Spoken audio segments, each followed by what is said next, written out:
Right on. I got you. Give me 1 second. Game isn't quite loaded.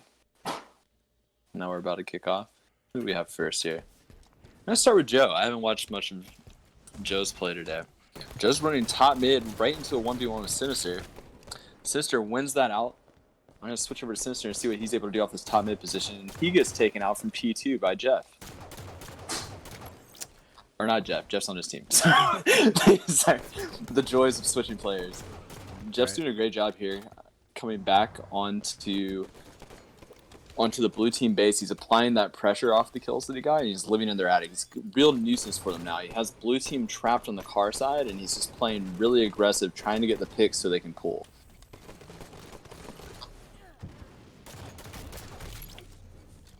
Looks like they've kind of stalemated out inside of blue base, though.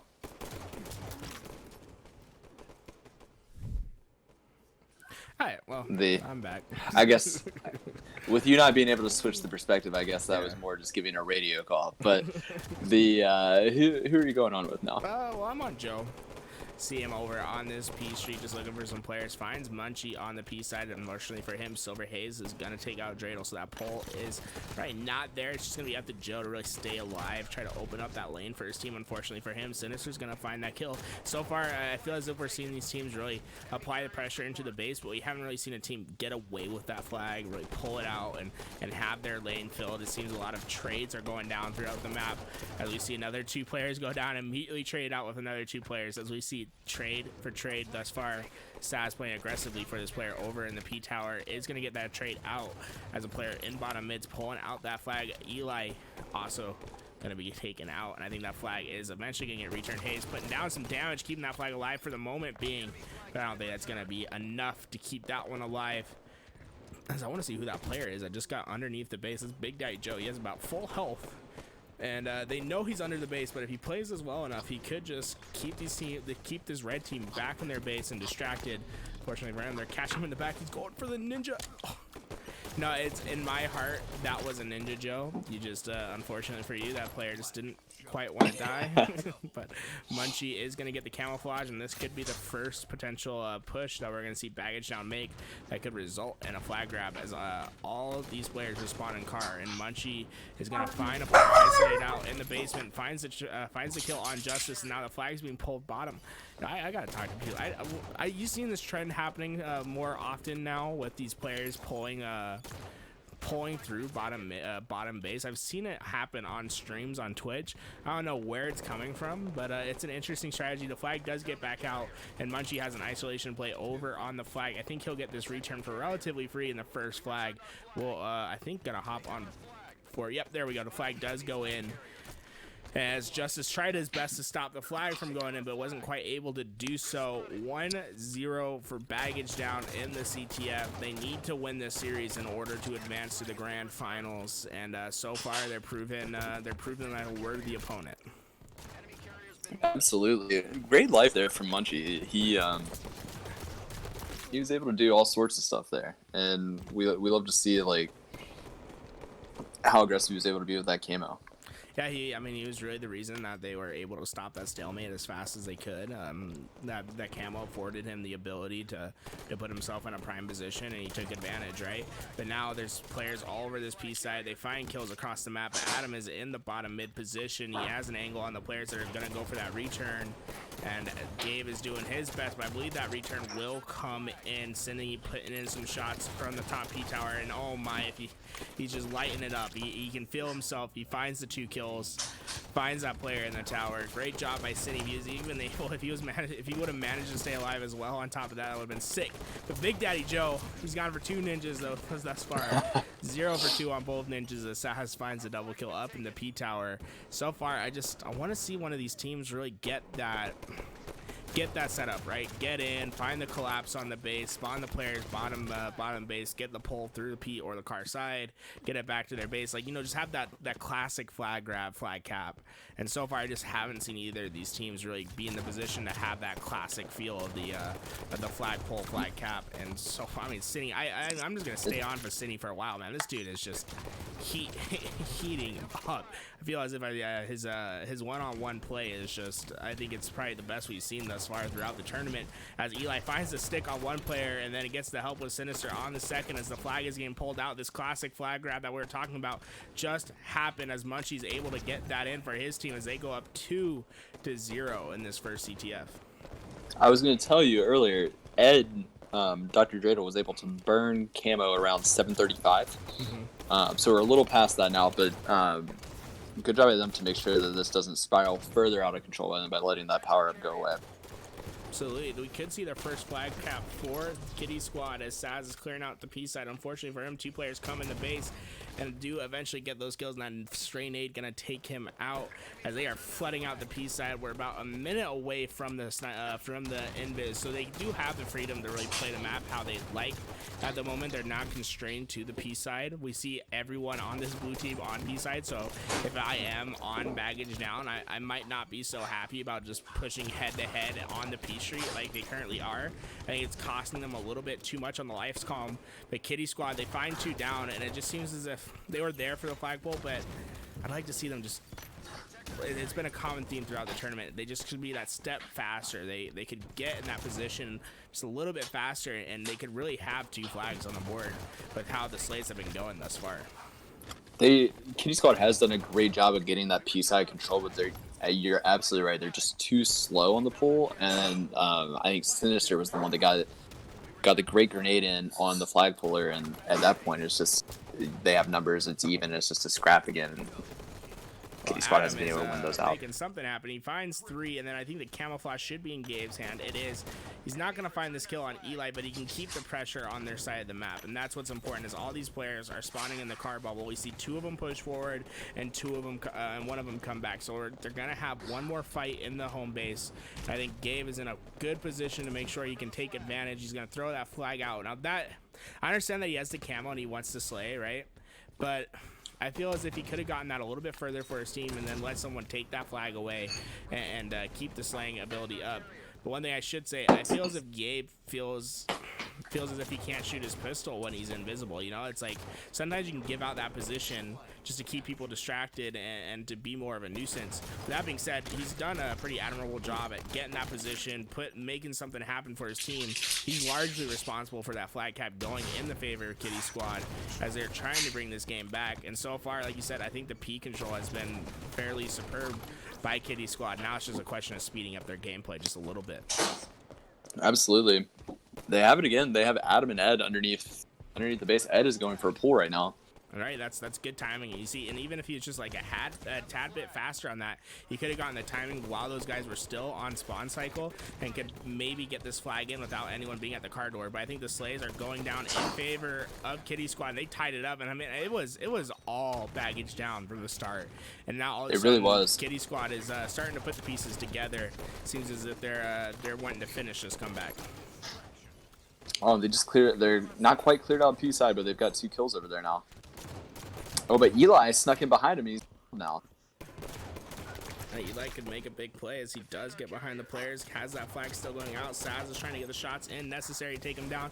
Unfortunately for him, he's not quite able to do it. Cinny has the P street. He's getting the shots on Gabe. Want to see if anyone's on the flag. Big Daddy Joe is able to pull it out at the last second, and he actually is able to get this fairly far. They're not even putting enough damage on him. I think he can get this all the way back to his base, and we're going to have a flag standoff. And that being said, Stu, I'm going to go in with a team listen in. Actually, I see Munchie up here. I want to see what Munchie does. He has the camouflage. He shot, but Saz was there. I don't think he had Saz on his screen, and Saz is going to get that kill. It's so unfortunate that camo going to be cut down short. But now we'll head into our listen in with this red team. We'll see what baggage down is going to do as the pressure is coming in from Kitty Squad. Nice. I'm on return here. 3 dead. That's it. That's game. That's game. That's game. Good shit. Let's go. Good. That was a short listen-in, but it sounded great. As that was happening, they got the return. And, Joe just got called trying to kind of consolidate his position and like reset with the flag and like figure out where he needed to be, and they put pressure on him and won that 1v1. Well, great for them as they take that first game. We'll take a look at the stats. What pops out to you on that stat sheet right there, Stu? Jeff had a huge game. Good number of assists, 22 kills, only 13 deaths. He was doing a great job staying alive. You know, we talked about Derek, who he made a lot of the plays that needed to be made, but obviously, like, he went slightly negative. But when you're making some of the huge plays he did in that game, that's just sometimes how it crumbles. Sometimes you end up in the right spots to make the plays you need, but the rest of the game is just you coming off like bad cycles and everything. And a huge game from Adam. Look at that, top fragging. Fragging, man. That was a really good match. I think one of the things we've seen and the difference between kind of the various levels of Halo players is oftentimes like just kind of understanding the general like meta and spawns, like how to read the game, and then also how to take advantage of that as efficiently as possible, which we often call like, we've been harping on like the speed of play the whole time. That's really just the efficiency of play from reading the game properly. And really, really close game that had almost a game of two halves until the end on that final pool where Baggage Down dominated for the first two caps, and then Kitty Squad really clawed back and did a great job to fight back for that. And so really, really good stuff from these players. It's really good to get them in a tournament setting. So right. we play eights all the time. They play matchmaking all the time. We do lots of film analysis, helping them try and take the next steps. But it's so you don't get this tournament experience all that often at this point in H5, and so it's really good for them. I'm really loving to see some of these players show up in really big ways. Absolutely, we're gonna get this next map loaded up. I think it's Refuge Slayer. So we did see our Refuge flag already. Another map I covered in my primer today. That would have been Refuge flag already. I don't think we've seen Refuge flag. I thought we were crazy. We haven't seen Refuge flag. I think I was thinking of your. We'll see it in the finals. Of your thingy, your primer, but we'll see it in the finals. Refuge Slayer, man. You had your primer a little bit ago, Nico. I did. What's your key to victory on Refuge? I think that the honest biggest thing is keeping track of those spawns on this map. It's really strange because there's like 6 spawns at least. Like both sets of rocks, the turrets, the courts, and then I think you could even spawn in like the bases, which you wouldn't do as much in a game of flag or things like that. Really, you can spawn anywhere on that perimeter outside of ring. So if you have 3 players on a team in ring, like you're like, oh, we have ring, we have control, but depending on where the enemy team is laid out and where that team in ring's attention is, it's possible that they can get collapsed on from multiple sides very easily if they're not careful. So the biggest thing is keeping track of numbers and then playing together and balancing how many guys you send to finish a collapse versus how many guys you keep in a ring to try and maintain map control, and how those guys in ring play to make sure that they don't get smacked in the back when dudes are spawning on the other side of the map. So, we're gonna have to see how these guys handle that. I'm trying to switch the game type right now from CTF to Slayer. It's not cooperating with me. There we go. Get this thing moving on. Baggage Down took your game 1 3-2, and I think we just did get confirmation. Yes.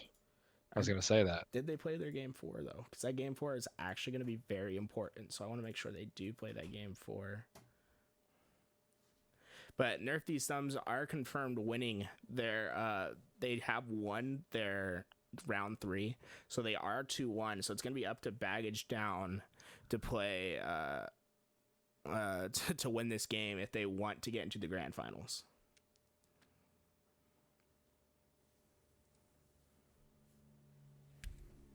All right, I'm gonna not bother updating that yet. Okay. Are you guys ready? Mm-hmm. Alrighty. Stu, you want to keep on keeping on? You know what could happen? Stu, take a break. I'm not sure, but no, I'm back. Sorry, I was. Oh, you're good. If you want me to take one, Stu? Yeah, why don't you do that? I'll be happy to keep a bird's eye view. Yeah, do it. If 343 Guilty Sparkles doesn't win a map, they could get relegated out. It could be Baggage Down versus Nerf These Thumbs for the finals, right? If Baggage Down wins this and 343 didn't take a map, Yeah. Yeah. That would be That'd be nutty. that'd be pretty nutty, unfortunately for them. But Kitty Squad working for some validation. I think it's confirmed that they can't be in here, but they can ruin someone's dream, and I like. Oh, I would love that. people ruin dreams. As we're gonna move on, we have it. Here we go. Sniper rifle goes into the hands of E on Sinister. Cinny, as some people like to call him, he just shoots it right through the legs. Happens occasionally. But that being said, Cinny is trying to find this kill on Adam, and Adam just being a nuisance, and that nuisance is going to lead to Big Daddy Joe finding that kill with that sniper rifle. Adam does eventually get taken out, but that sniper rifle going to be down on the opposing side. Now, with Big Daddy Joe, you have all your team on the opposite side, right? I'd be trying to get in that ring 3 position and shooting down on their rocks. I feel as if they're letting them push up for relatively free. But that being said, Big Daddy Joe is taking down some names right now. He's finding some kills with the sniper rifle, but it does eventually get traded out. With all that pressure that Kitty Squad applied right there, you'd think that it wouldn't be 2-5 at the moment in favor of Baggage Down. Yeah, I think that what we saw there is Joe is playing a little passive with the sniper rifle, and I think that any time that one of us have a sniper rifle on Refuge CTF or Refuge Slayer, and we get that pick early on the other snipe, we have a timer in our head of when that sniper is spawning back up, because he's going to go right back to where he died if he can't pick up that sniper rifle. They need to anticipate that. Joe didn't have that anticipation. He let Cinny get back on the sniper rifle, and Cinny punished him for it. Yeah, I'm pretty sure Sinister no-scope Joe from hut to blue ramp. I didn't see that. Oh, well, on my screen it looked as if he no-scoped him. It looked like he got de-scoped at the last second. No-scope. Is that a no-scope though? It's a no-scope to me, man. It was there, man. That being said, it was still It's a reverse quickscope. Yes. Sinister finding 2, and that's that ring 3 position. And did a great job right there, but Saz is eventually able to find him out. Yeah, I'm not sure about the play to instantly bait the sniper rifle. That was interesting, but Adam has a sniper in his hand now. I think it's just this sniper rifle probably going to be in trading hands for the next couple seconds. As I think that player Sinister did get killed by a teammate, and so far great job by Kitty Squad not to let this game spiral out of control. They lost their control, and although that was going all into the favor of Baggage Down, they're keeping themselves in it. They're waiting for their opportunity, and Justice is making that happen with the sniper rifle as he finds 2. The triple is underneath him. Sinister is gonna. The reload's the reload's gonna take him down. I think. Did Sinister just... No, okay, no, Gabe caught him. I was like, is Sinister still alive somewhere? Oh, so unfortunate the reload happened. But great play by Adam nonetheless, as Gabe is trying to make it the best work possible over in this ring 1. That player that he made weak does eventually go down. We've seen it finally flip. The Kitty Squad does have the lead now since the start. That 6-2 start that we saw for Baggage Down is really slowed down. The pace has slowed down into the favor of Kitty Squad as new snipers should be coming up. That makes that new snipers, new you, right? Anything could happen in 5 seconds, depending on who gets the sniper and who heats up with it. Definitely, especially with 2 sniper rifles on the map. If you can go ahead and pick up 2 of those bad boys. Well, we have Saz and Eli with sniper rifles. Saz is able to hit Munchie in the ring 2, and now they're starting to push up towards ring 2. One thing, I just wish I want to see one of these sniper rifles in ring 3. Eli does have that sniper rifle in ring 3. He does have to push on down as he did feel the pressure, because they didn't have the ring control with him in ring 3. I guess that's the one dangerous thing about being in ring 3, but ring 3 is amazing in the fact that you can just drop off inside or outside wherever you need to be to stay alive. But when you don't have ring control in your ring 3, it can be a dangerous situation. So good recognition from Eli right there to get away with that sniper rifle. His teammate still does have it. Sinister has that, but Justice is doing some work in the bottom ring. Trades are coming in, trades are going out. I want to find Sinister, see what he's doing with the sniper. 2 more bullets were to work with over on this red snipe street. And so far, I haven't been a big fan of the angles that we've seen thus far with the sniper rifles. I agree. Yeah, I think that ring 3 is huge. I mean, that's something that I did discuss in the primer that I forgot to mention when you asked me about it. I think that was one of the primary points, of course, is control ring 3. The team that controls ring 3 is usually the team that's going to go ahead and win this game. They're able to pressure people from ring 3. They have escape options from ring 3. You know, even if you have to drop inside of ring, if your team has control, you maintain control, you know, even when you're escaping. Like, it's just such a good place to be. And when you have a confident sniper up there and a team who is putting enough pressure on the enemy team to not let them shoot that sniper for free, it could be real rude to deal with. Absolutely, is Dreidel doing his work over in this ring 2 area, is eventually going to get taken down as Eli finds him from the ring 3. And that's one thing I'm liking from Eli's gameplay thus far. I've just seen him no fear going to that ring 3, and it's really rewarded him in this game so far as he finds another kill over in the rocks. And this is great pressure from Eli. This is great recognition, knowing that they're in blue rocks, and that was his really only opportunity to really make advantage of the opportunity. Fortunately for him, Joe's going to win that one-on-one fight, but just because you lose the fight doesn't mean it wasn't the right play. I think it was the right play, just unfortunate that the execution wasn't there. I think I would have liked to see Eli's team finish that collapse with him. I thought he was there by himself a little bit. That was the last player of a few that they had killed, and he was there by himself trying to finish Joe. One thing I wanted to point out is they sit on 34-33. Adam, aka Justice, has half of his team's kills right now, 17-7. He's having a huge game so far, 17-8 now. I'm dying. But, They Thanks for wanna drawing play attention to spoiler, that. Did man. not see that. What a game from him so far. I just see him. He's constantly in this middle part of the map, just applying pressure. And I think he's really told Sinister who's the boss, because he's been doing some great things. You know what? While this is happening, as we're getting closer to that 40 kill mark, I'm gonna pipe in a listen in with Kitty Squad. Why don't you guys take it away? I'll let you know when we move into that listen in. Yeah, absolutely. Yeah, unfortunately Adam died in the red hut with the snipe, and with a trade of just sniper shots that just occurred, I don't know. It looks like Joe has one snipe. And, Joe's the snipe on the blue BR. And with that snipe, we'll move on to our listen in. One ring 2. Give me call outs, guys. I had the sniper. Give me call outs. And they're 2 in their hut, Joe. Sniper ramp, sniper ramp. Looking.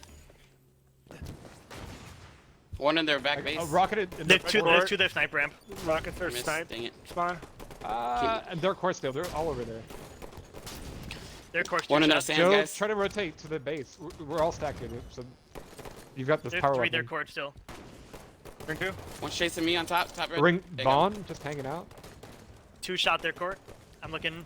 You got him, okay. One's their back base. I'm their with back you, base. Adam. Oh, I got a shot on terrible. him. I missed it. Red hut still. Red hut, okay, I hear that. I'm pushing red real hard, guys. Snipe. Hold that for me real quick, buddy. I didn't know you sniped. Okay. Adam, I got shot on him. Adam, one shot. Nice. We're good. Adam, Oh, one shooting me now. Oh, fuck. He's on the, Okay. the band. Okay, we're 2 down. We're 2 down. Banner. Adam. You're right, yourself. Ring 2. Ring 2, trying to push it. Ring 2 right now. He's still one shot on ring 2. Ooh. Is he by your X? No, One's on the now bomb. there is one. I mean, the jump One up, shield jump my up. X. I got mouth 2 ring 2. Alright, slow this 2 in down. the ring. One going jump up. He's 1 shot on the jump up. This sounds snipe. Red banner. Ring 2. Clear life, boys. Dude, me. Joe, you're last alive. How does there's another back smack? Alright. Okay, ring 2 is on red bond. Blue Ring bond, 2. blue bond. And it was looking good for a second there, and then it all crumpled down.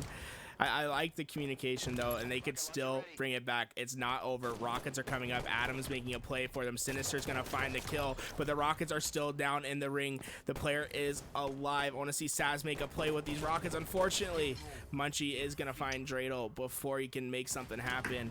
But man, that was a back and forth towards the end right there. Yeah, dude. Unfortunate. That was a really hard fought game by Kitty Squad. When that last 10 kills, I think they just lost their big sight lines and weren't able to just really wrap that one up. It was a close game. Adam played well. Kitty Squad played okay. We saw a big nig by Ed there, unfortunately. Just have to dip into that. I know that they're more uncomfortable with the new maps. That seemed to be a rough one for Ed, so we'll have to hit that one in film review. Absolutely, man. It's like it was looking great. I liked the communication. It seemed as if it was all going right for just a second, and then it kind of fell apart towards the end. Man, Yeah, one thing I noticed is Adam and Joe were doing a great job applying pressure. Jeff spawned behind them back at Blue Base. They were in Red Rocks. Jeff came across, made a great play, got the pressure on Adam and Joe. And then they had ring control after that. And what Kitty Squad did next is what really put the nail in the coffin for them. It was about a tie game. I can't remember exactly. It was near 45-45. And 2 of them slide thrusted down Pink Street into ring 2 while Baggage Down controlled ring 2.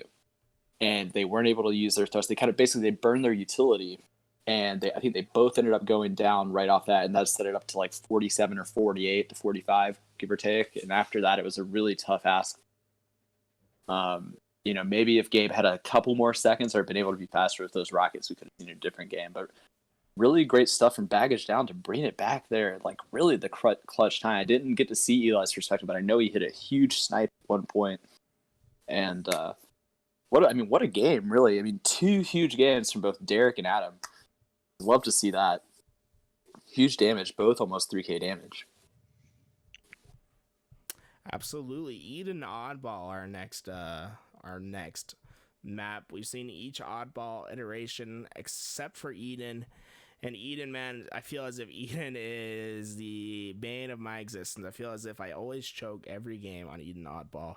But we'll see what these players have up their sleeves. I think Kitty Squad, man, I think they're primed for the comeback. I think the reverse sweep could potentially happen.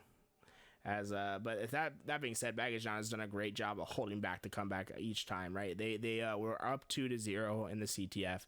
They hold off the player that was soaring through to get that 3-2 victory. They were up for a while in Refuge, and then they were down, and they complete the comeback in order to stop Kitty Squad from winning game 2. I think they can keep that trend forward and take this third game and confirm themselves a spot in the finals. But that being said, I think Kitty Squad, man, I know they want to play that role of spoiler. So Baggage Down, if they win, they're in, and Guilty Sparkles is out. Is that right? I believe it would be Guilty Sparkles that's out because they did not. They lost one game in each of their 2 series that they won. Mm-hmm. And then they got blown out in that one series that they just played. Wild. They're looking so good, man. It's unfortunate. Actually, it could be. Yeah, they have. If they win, they're in. Guilty Sparkle is looking at the sideline. They're determining their fate right now with this game. We'll see what happens as we start up this game 3. Alrighty. We said it was Eden Oddball, right? Yeah, Eden Oddball.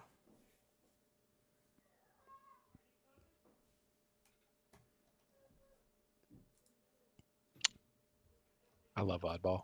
Yeah? I love Oddball. I can't say I feel the same way. I love Oddball. I love being the ball handler. Oh, look. Emma's in the chat. There she is. Yeah, look at that. Next time, Emma, sign up. You can play. Well, we'd love to have you. Yeah, she's been a busy girl. Yo, I just screwed up my stream thing. Like, trying to figure out what I just did. Weird. All right, we're cruising. I'm getting started. Yeah, let's get this thing going, guys. Let's see over here. We'll bop on back. Baggage Down on match point. They need to take this map in order to confirm themselves in the grand finals. We're staying on with Big Daddy Joe. He's been your weapons specialist thus far for his team. See if he can keep hitting these snipes as he finds a body shot on the player in pit, looking for the finish. And this could be a great start for. Oh, come on. There we go, Joe. Oh, that's 3. Hey. I think it's 4, right? I think 4 Is just it? went down. Yeah, I think that was 4 down and a ball. Yeah. And they're rotating it where it needs to be rotated. Now, Big Daddy Joe, he needs to realize he's a point player with 3 players heading towards him with sniper rifle. That's I would like to maybe see him pull that all the way back to Red Nest, really take down that tower lane. Instead, the sniper rifle goes into the hands of Hayes. I think that could have been more time for Kitty Squad if they just changed their macro positioning a little bit off that start. But Silver Hayes has a sniper rifle, finds the body shot, lets Cindy pick up the rest, looking for another head, finds it, and now it's looking all Baggage Down as players following for Kitty Squad, and they are getting that blue plat spawn. And Jeff, this was the position I was talking about earlier, that red window, red nest area where you can really cut down that lane with just one sniper and really keep your momentum, as Hayes is just in position, fighting down massive damage. Unfortunately, it looked like it could have been 3, but it's only 1 as the players keep marching forward and the ball gets played. I think both of those show opportunities for improvement for both teams. I feel as if that ball, they could have gotten an easy 40 seconds out of that if they just played it a little bit better. But that being said, these teams are going back and forth. It feels as if we're seeing one team put on a highlight reel and then the other team answers back with their own. Yeah, I'm really liking what I'm seeing here. As far as fighting for it and those clutch plays that are keeping the ball out of the enemy hands for now. So far, they've been playing it off the map. I think that that's good to see, but we haven't seen a proper setup really of an oddball where a team really establishes dominant control and forces that far spawn, like I discussed in my primer earlier today. Cough, cough. So, I really would still like to see that. I would love to see a team take it blue this game, have somebody top cat, somebody playing blue outside, and really just forcing those far like red cat spawns or red outside spawns, keeping the ball away. Yeah, Dreidel was able to get the ball. I think I'm going to head on over to Justice as he does have the overshield. The city's going to challenge him right through the middle. Not going to quite work out, but Hayes with that, man, I think it's the most hated gun in Halo 5, at least for me. That Hydra in his hands, trying to put that to work. Eli with the new Kami. Justice is a one-man army right now. I think he fought every single weapon on the sandbox with that overshield, and he come out victorious on each fight, and he's still fighting for this high position. I think Adam's starting to heat up a little bit. Looks as if he's playing at 110% at the moment. Yeah, I mean, what we didn't catch on stream was Ed actually rotated the ball into blue by himself, like kind of towards 2 red players, but somehow, like, I guess because the Kitty Squad got the overshield, they were able to retake control after that, get a little bit more of a lead, and not get punished for that move. Players have to be aware of where their teammates are and where the enemies are when they're rotating that ball. Absolutely, as it's up to Munchie over here on the red elbow. He's gonna find that kill on Saz. Ball goes into the hands of Munchie. He's gonna let that go to his teammate as he still does have some sniper rifle left to work with. It's gonna be the opening player on this red band. I think that's a theme that we've seen as far as these sniper rifle players taking that front point, being that tip. And sometimes, you want to put that buffer player in front of your sniper rifle so they can bait out the players that are coming towards you, and then use that bait as an opportunity to find sniper kills. But that being said, Kitty Squad soaking up some time right now, extending their lead out to 34. As that's being said, we're seeing kills go into the favor of Baggage Down, but Adam finds the kill with the Hydra. And now this is an interesting rotation. Like you said, I would have maybe liked to see him just get that off the map, play for the reset. I agree. And maybe get the next overshield, but Eli gonna get that overshield. But as all that's happening, ball in the hands of Kitty Squad, and they're finding some. They're just picking it up, man. I mean, they're just picking it up, and I mean, we've had that experience too, right? Playing against some other teams who are definitely less disciplined. But if they're just going to try and pick up the ball every time it spawns, and if we're not going to stop them, then they're going to keep doing it, and they're going to get rewarded for that persistence. So it really forces this team to really make sure that they're not picking it up and getting free time. Yeah, Nickel and 10 to 15 diming your way seconds. to victory. They definitely add up. I like that from Adam. He knew that all his players were spawning over towards blue. Gets the ball off. Even draws back 2 players in the back red so they can just go and immediately get the peel. That being said, May shouldn't have gone for the peel right there, Joe, as there's still 4 players alive for the opposing team, as Munchie and crew are going to get the ball. And I think this might be... I think this team told them, hey, don't go that way, but I think damage was done. The ball's still going to be out. We're going to see another round of slays to determine who's going to be able to get some ball time. They had Baggage Down had a guy spawn blue outside while Kitty Squad controlled blue alley. So I think they did think it was safe, and they might have the timing based on what they had. But I think it was Sinister spawned right outside blue outside and just went right for the ball, lit him up.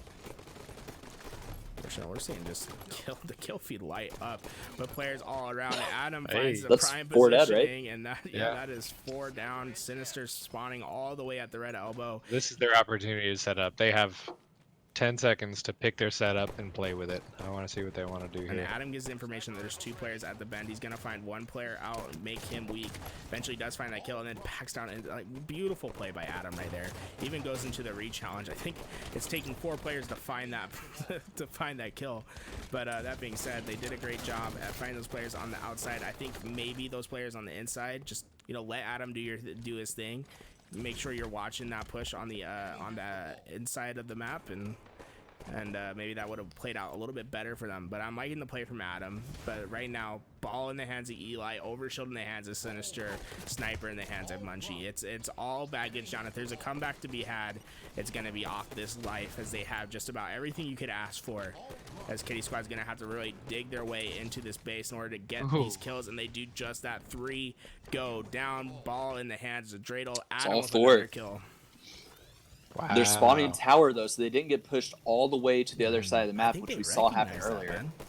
I think they saw they're that moving? happening, and I think Adam just made a massive play, got the noob combo off, and if Joe would have won that fight underneath, that would have been critical. Unfortunately for them, that doesn't quite happen, but Adam's still in a great position to put down some damage, nading out that ball, finds the kill on that player. Killing spree for Adam, only 14 seconds left for Kitty Squad to potentially play upset, as they are looking for these players at the bend, but they have rotated this ball all the way to the outside. They're ready to fight out, but so far of how the slays have been going throughout this They're gonna series, need I to think play it's all this. Kitty Squad. I think he's gonna need to So play two- this, right? Yeah, Okay. baggage down is spawning as far away as possible in that top blue plat, although they're They flying finish across the the middle of the map as quickly as they can. That might have worked. Adam Wow. not playing aggressively for that ball might have just Oh, worked no. because it baited out that ball player. But that being said, they have to find these kills. They don't get them, they're still gonna get some more time. So the ball not being played gonna work out in the favor of baggage now. But Joe is still in a great position to put down some damage, to get some damage that is gonna cause that ball to be played. Man, that ball is just begging to be played off the map. It does eventually get played. But here we go, 2 players that could potentially make this comeback happen over at blue side. Big Daddy Joe, the front player, trying to put down some damage. Man, they just can't afford for baggage down to get away with Sinister this is ball. handing out red yard and really punishing them there. Adam finally cleaned him up, but that would have been a pull for them had they been able to get it. Looks like somebody's about to grab OS. Why are Eli we doing this? did just grab it, but they are taking the ball. I think that they're really underestimating how long 14 seconds can be. Oh, it sounded Oh. a shot right there. I think he would have gotten the back smack. But that overshot. Is that what it is was? gonna He get shot? hurt. Yeah, he shot, and then it made the player turn around. Oh, dude, Adam's over here. Adam's here. Ooh, let's go find Adam. Oh, Oh they seem to my have lost each other. We got a nail biter here. Oh, why they're all going outside, but the red team is counteracting the same thing. Man, this is it with Eden Ball, man. The comebacks are real when it comes to Eden Ball, as it's Big coming needs by down to Ed. the wire. Oh, Joe got- didn't play it. Oh, but he got the melee on Joe, and Jeff is playing outside right now. He is just waiting. This is unreal. They're gonna get to him, and the ball's gonna go off. Joe's in pit, Adam with a watching big the hit. peel. Nice. 2 big body shots by Adam with that sniper rifle. They're able to grab the ball. They're moving away from tower, hopefully. This might be game. Moving in a There's turbine, and it nobody looks that like can stop them if they Kitty can't get Squad a is going to win a game of oddball. Yo, They did it. that was very close. I was wondering if it was going. Not I even. watched Adam spawn right as snipe came up. He spawned obviously like as far away as possible from the ball, and he went to go get the snipe. And sometimes you have to weigh that decision 100%. It worked out. to go grab it. And he made some Adam, great plays there. at the end. 3,700 damage. Let these guys know that they're not done yet. What a tournament from Adam so far. It looks like Kitty Squad's the oddball team, man. They or I guess they're not. I thought they won the previous oddball, but they did a great job right there to get that early lead and afford them the opportunity to hold off the comeback. But like you said, I think they thought 14 seconds was a lot longer. It was a lot shorter than it was. I mean, 'cause that's a classic. That's a classic mistake, right? Like, how many games did we lose because we were hopping on a ball with 10 seconds left and just trying to throw ourselves on it, absolutely right? Oh my God. Like, you have to. It's a lesson you learn the hard way, for sure. Yeah, 100%. Hayes with 3,000 damage himself, but I mean 3,700 damage. Justice just playing incredibly well that game. And the clutch plays, right? Like, if he doesn't body those 2 guys at the end, I think that Baggage Down gets away with that for sure. We're gonna be moving on to Plaza Strongholds. Stu, Game what four. are the keys to victory for Plaza Strongholds? Keys victory are really just making sure that there's almost like an order of operations to how you need to push. You know, you see a lot of the old meta used to be like hold blue, and nowadays like most everybody's hold loop and push out towards that nest when you have support and when you have the kills to do so. And so what we'd really like to see is that they control that loot, they control that LR, they use that weapon, and they're able to get eyes on the invis when it pops. And when they have numbers, they need to be pushing that bottom mid. If they don't push bottom mid, then it makes it just a lot tougher for them to get those trip caps that we love to see. We want to see trip caps at this point in H5. We don't want to see like that old HCS 1.0 like setups where you just sit on what you have for the whole game and you just turn these into 9-minute strongholds games. No, we want to see those players flying around and really putting the points down. No, Adam made the interesting play to push through yard to like go flank into driveway to find shots, and it was effective to an extent. But next time, I feel as if this is the next evolution of this start of like starting when you're at blue. You can push all the way through yard and just insert yourself into that LR hall and just catch players off surprise at LR. People usually don't expect a player to just fly through LR, and if there's a player that doesn't come their BR, you can really just take advantage of that timing and find players from the back. Maybe something that he should look into when he watches this back, because I think he could have had some effective play doing that strat. But that being said, bottom mid is in a pickle as players are fighting for it. Shotguns in the mid. Saz finds one. They're looking for the second. I think the players just barely miss out on finding those kills, and it's Munchie who manages to stay alive and gets bottom mid for his team. It was looking so great for Kitty Squad for just a second, but Munchie is able to survive the onslaught of players and find that mid control. Yeah, what we saw there is they did such a great job to take bottom mid, but then they all pushed back to the nest area, and so they all spawned nest after that. And that's easily one of the worst spawns, on this map. And blue team got those LR loot spawns, and they were able to push out on it. They got bottom mid right back. Yeah, absolutely. You can tell that Adam really places a lot of emphasis on keeping this LR control. A lot of players that aren't trained would just push straight forward. They say, hey, there's no one in front of me. I can leave this and go find a different angle. But he knows what's up. He stays at LR. He's going to find himself kills. And what he did was influence the spawns enough to make sure his team is still in a prime position to fight out. Now, one thing I'd like to see, and we haven't seen Kitty Squad take this step yet, is using this map control that they've been gaining and turning it into trip caps and using that timing to really push an aggressive agenda towards that nest when they do have the LR control. I want to see that from Kitty Squad later on in this match, but so far Baggage down, they got bottom mid, but they just haven't made that effort to get into the LR. But Munchie, just because it was open in that situation, he got the LR spawn. So I think that's a situation where Kitty Squad, if they were more aware of the LR spawn, where they just keep a player back there, they could have kept that spawn. It wasn't because Baggage down forced that spawn that they got it. It was more that Kitty Squad left it open. Wow. The discipline from Ed. Did you see that? Are we seeing the same thing? Unreal. So Joe, yeah, go ahead. Go. You saw it, Bricks. No, I was watching that third part. Joe was a 1v2 in bottom mid, almost solo capping it, and Ed and Gabe were standing on top of the two guys, shooting at them, but not inside of the hill. They were just trusting Joe to stay alive, and it ended up working really well. They got this lays, and then they kept the power positions. Insane. It's looking It's so really risky, good dude. stuff.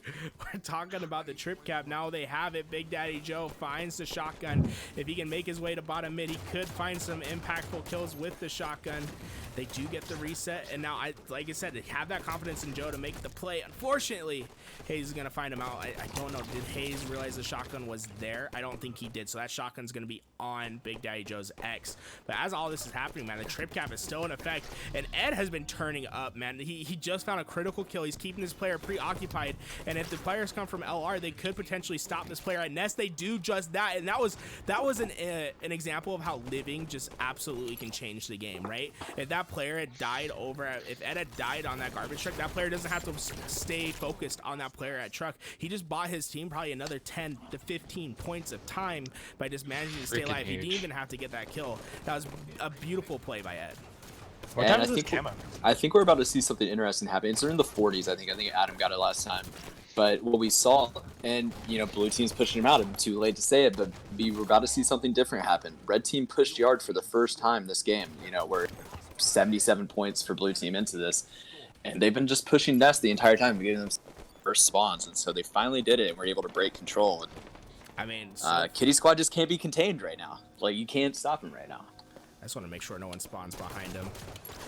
This is dangerous because they had the blue open. If there wasn't a red player in blue, if that player in blue would recognize that he can move out, they could have potentially flipped out the LR spawn and They had that. just did. Munchie just spawned. He's at glass right now. So they have the I just loop think spawns. it's a step too late because now Adam's aware of it and he has camouflage and he's gonna be up in there. Unfortunately, he doesn't get the kill, but what he did is he backs him down for long enough for Big Daddy Joe to complete his flank. And Huge now collapse. Joe has the spawn and they're all dead. And this is looking all Kitty Squad, man. If they keep this momentum, we are gonna see spoiler played by Kitty Squad. Baggage down. They are playing with their tournament life on the line. They have to win. If they win, they're in. Kitty Squad has nothing to play for but pride, and they are a prideful bunch at the moment. They are stopping them at every spot, and that was a dominant Strongholds. And I think that might be Kitty Squad State. They are just a dominant Strongholds team. Put them on this map, and they'll make something happen. They're only 2 ticks away. That was an absolute clinic by Kitty Squad.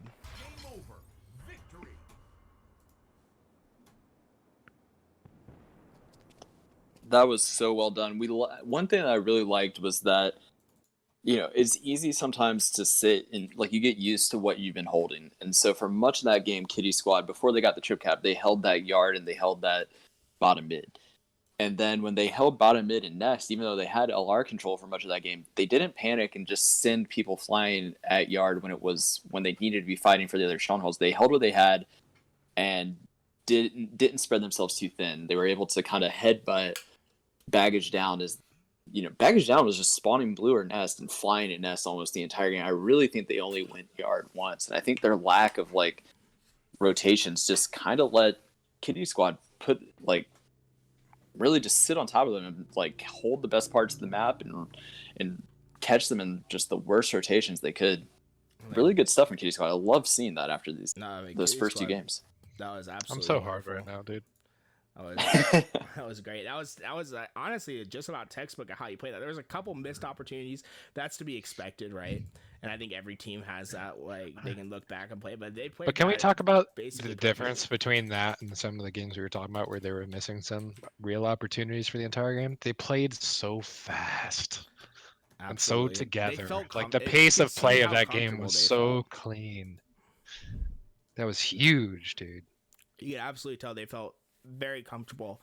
And now we're moving into the Game 5, our first streamed Game 5. We're going to be able to sit here and talk. We did see 343 Guilty Sparkles take a Game 5 victory in the first round.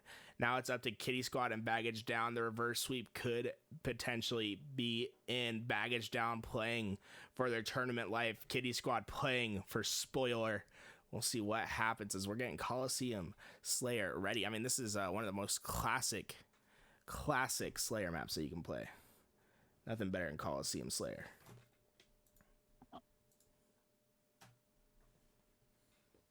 Yeah, 100%. The one thing I have a question. We were talking about the speed of play for Kitty Squad. I didn't catch Kitty Squad's earlier series, other than what I've watched on stream with you guys.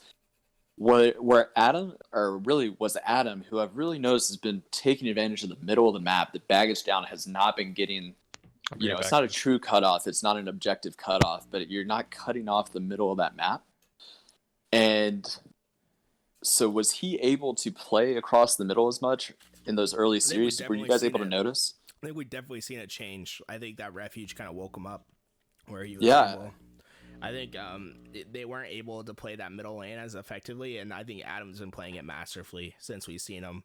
He's been taking over the series 18-8. 2,000 damage. I can't say more of his praises. That being said, I mean, this is a team. This Baggage Down team is a team of talent, right? A team of individual talent that I think can definitely take a Slayer. Silver Haze, Sinister, Eli's shown great promise this tournament, and I think if Munchie finds his stride, I think they can definitely have a dominating performance in Game 5. But that being said, I want this to come down to the wire. It's either I want spoiler or I want an intense Game 5 to get themselves into the grand finals. I want the storyline.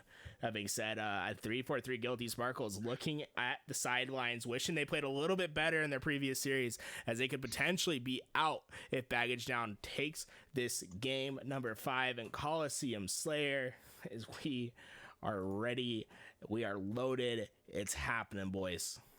And this is interesting too, because if you recall the earlier Slayer in this series, it was only 50 to 47. That was also a very extremely close game. So I'm really interested to see how this game goes.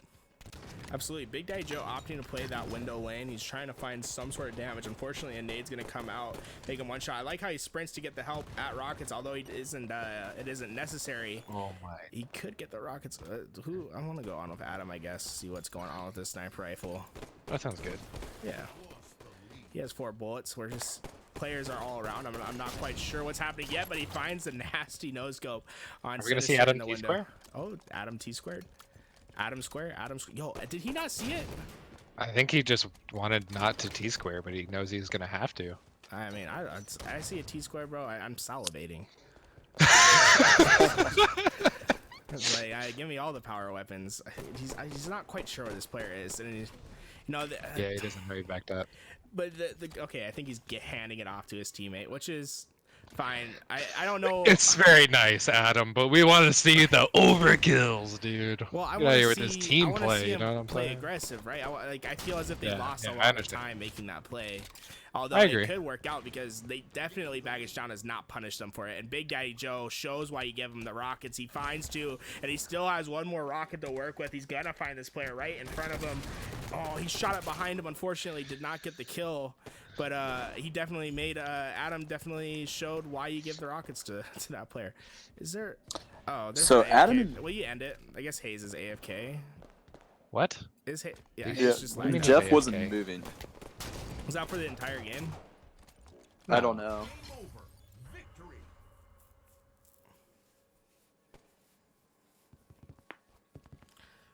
Dun dun dun dun. He must have lagged out. Yeah, I was watching in blue. I was Yeah, like, he has oh, there's someone damage. blue He kid. lagged out. What are we calling? So I mean, it was 8-8 when we ended the game, but what was 9 to it 8. Like, the kill was on the AFK, like the guy that was lagging out. Oh, I see what Alright. you're saying. 100%. So are we good then? Just to If it was 8-8, like full reset. I mean, we can ask the teams, but I'm in their party. You want me to just go check with them? Alrighty, all right. Well, Um, we're back. cool. Welcome back, everyone. So, after rigorous investigations, we have decided to start it back 0-0. And since the score was tied 8-8 when the game did happen to become 3v4, so we're just gonna continue it as if nothing ever happened, and we'll see what changes between these two teams as we're starting right back in it.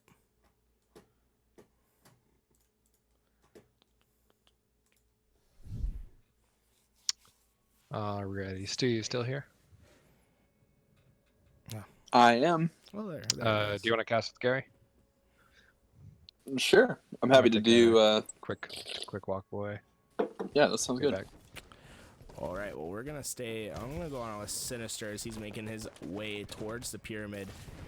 Oh yeah, he Ooh. almost went off the map. Not quite Almost the target he was started at looking for. -1. He's gonna be able to get the sniper rifle and the kill on Adam. Immediately tries to get away with the sniper rifle, gets the shots put in, and the sniper rifle is gonna be off the map.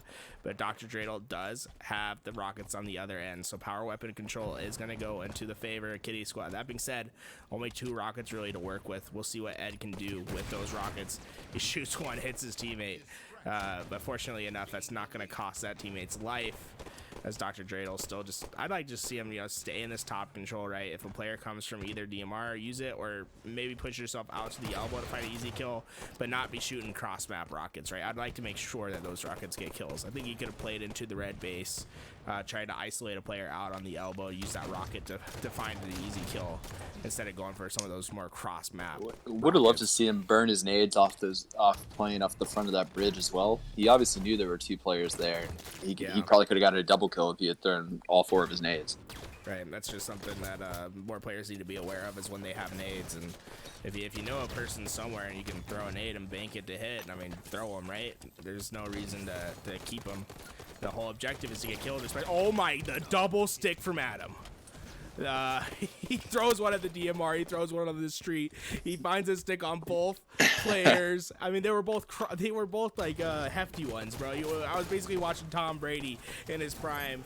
And I think he thought he had a frag in that situation. But man, Adam is on a killing spree, 10-6. They're heating up Kitty Squad, and they're finally finding their stride. Third round, the final round before finals. They're doing something. They're making it work.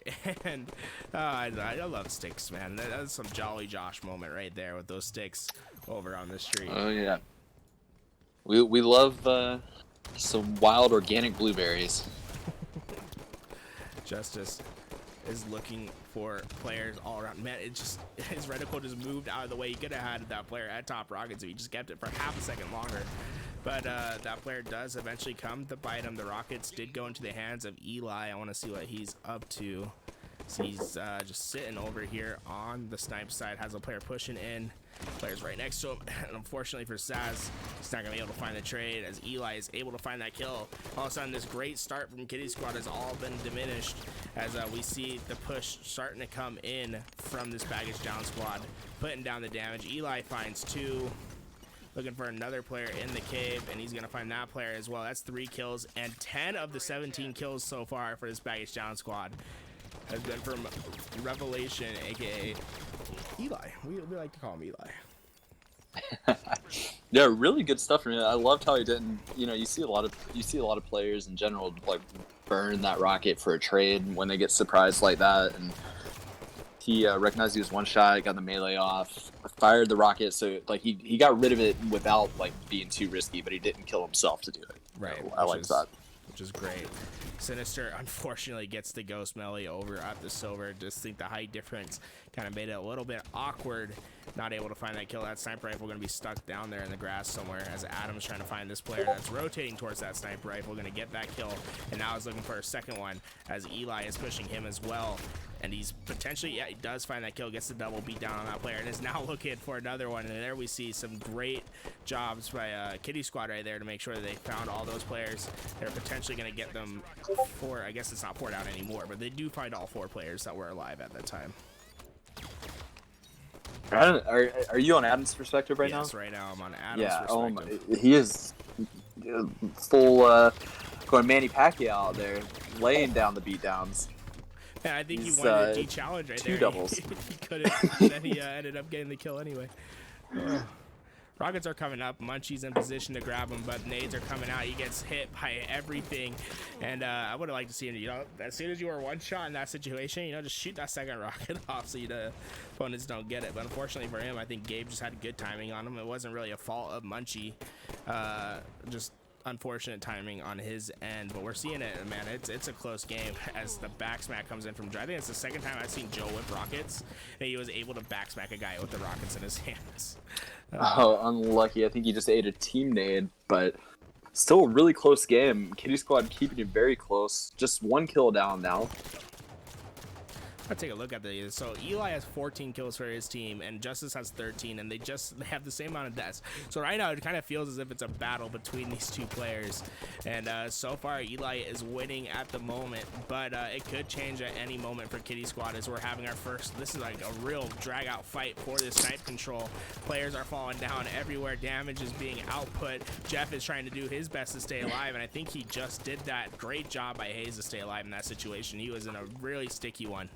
Able to stay alive, and he might just reward his team with some snipe control, but Joe's trying to take him down on the opposite side. They're gonna back down from each other. Justice was able to get in there and find the beat down. Sniper gonna be coming up in 30 seconds.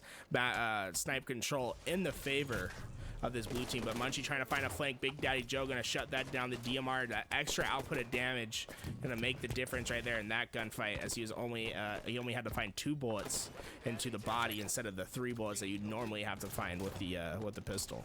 Can we talk about how substantially different the level of play has changed from the beginning of this series to the end of the series? It feels like we're watching. It feels like we're watching 2 different teams. 2 different teams. I was sitting on Ed's perspective. I just saw he almost got a triple kill there. I know. And really like saved his team. Really good stuff. And there's the cross map rocket that we don't that we love to see when it happens, but we don't necessarily advise. A good job by Derek to make sure that he got that kill. Right, and this could be dangerous for Kitty Squad, right? Sniper rifle, basically a full sniper rifle in the hands of Munchie in the back of the base. He is going to be made weak. I'm on with Sinister. I'm going to move on to Munchie, see what's he can find an angle. Yes, a sniper rifle. He's playing forward with it. It could be dangerous. That nade's going to do a number on Eli. I think that's going to be a cue for these blue players to push forward. Adam just won a critical fight and stays alive. That's going to tie up the game and give him a sniper rifle that he uses to hit is Sinister on the opposite side, and now they're spawning blue elbow. It just got turned on its head all of a sudden. Adam has sniper rifle. They have control, but one thing I like to see from that red team, they didn't just push right into the fight, right? They expanded out to the opposite elbow and trying to make a play. Adam is shutting people down. Guys, read your indicators on your screen. It tells you when you're out of ammo.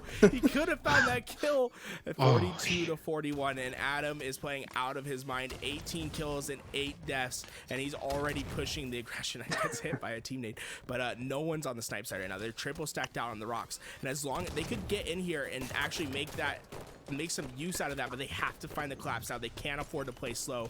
They have to get in and try not to trade out and just get control of this base. They could do it as Adam is pushing straight into Jeff over in this cave, and that player's they're just gonna pinch him on out. Jeff is in a sticky situation. He gets killed by So good, dude. And now all of a sudden, man, this is just back and forth. 45 all, 5 kills left. Is Baggage down going to the grand final? Saz is doing his best to make sure they get spoiled today. He is sitting in the maze. He's looking for players around him. Unfortunately, he didn't check the cave, and they're going to cut him down. 46, 47, 46 for Kitty Squad. Big Daddy Joe knows they're going for the rockets. They cannot afford to let them get away with those rockets. If that player gets him, he needs to be immediately burned. Munchie was able to grab the rockets, and he's heading back to blue base, but Adam might be in position to make a play happen. He gets in front of the player. He gets the trade out. 48 all. Eli is one shot heading to the elbow. He's trying to get those rockets. Saz could have the potential play. He's on the top rocks. He could find the kill on the player. It's going to be a one-on-one fight. The rocket's going to make the difference. Oh 50, my 49. god, dude. Unreal. Just Holy shit. And although Munchie didn't get the kills with that rocket that he wanted, right? But him staying alive, getting away with it, and then finding that trade on Justice to make sure the rocket stays on the elbow was the critical play. And it rewarded his team. Although he probably didn't have the stat line that he wanted, he made the play at the end. That was the most impactful. It kept the rockets out of the hands of Adam, and that rocket ended up being the key to victory. And man, that was you can't ask for much of a closer game. Adam and Eli, shout out to them. They both went 21 and 11. They both put everything on the line. Adam shooting at 3,300 damage. Kitty Squad, it was so close. Unfortunately, they're not going to be able to do it. But that was an absolute stunning game. They should be really proud of themselves, though, because we saw those first 2 games, and it was completely different teams by the time we got to the third game. It's like they woke up all of a sudden, and that's what we're really trying to do is give these players this experience that they can put themselves in these as they're not playing for anything. It's not the most high pressure, but they can get that mindset of it's time to ice up and win these games that we need to win, and they were almost there after really not having a great start. So really proud of them. Can we talk to about see how far this they come? was because 3-2 flag. 50-47 Slayer, 150-144 oddball. The Strongholds was a blowout, but then the Slayer's a 50-49. You can't ask for much of a closer really crazy series. That was awesome, dude. That was insane. That being said, And to think that one kill decided whether Guilty Sparkles went or not. That's got to be heartbreaking for the them. heart throbs, man, for 3-5. I feel that, man. I feel Not that. sure what happened in their final game, but they have to be kicking themselves. You can't afford to lose 0-4. I think if they would have won just one game, they probably could have squeaked it in. No, they would have needed to win two more. But yeah. they had their destiny in their hands, right? They were in the prime That's position. unreal. But I mean, shout out to Nerf These Thumbs. They were in the same boat as Baggage Down, right? They lose that game, they probably don't get through. They end up winning, and they win 4-0, and it puts them in the prime position. They're going to be your winning seed. They're going to be the red team, I believe, right? Because they won 4-0. I think that puts them. I gotta go check the stats, but we'll get all that stat stuff figured out. We have our grand finals coming up. Stick with us, guys. We're gonna have just some intense Halo action coming soon. And that being said, we're going to take a short break. We'll be right back.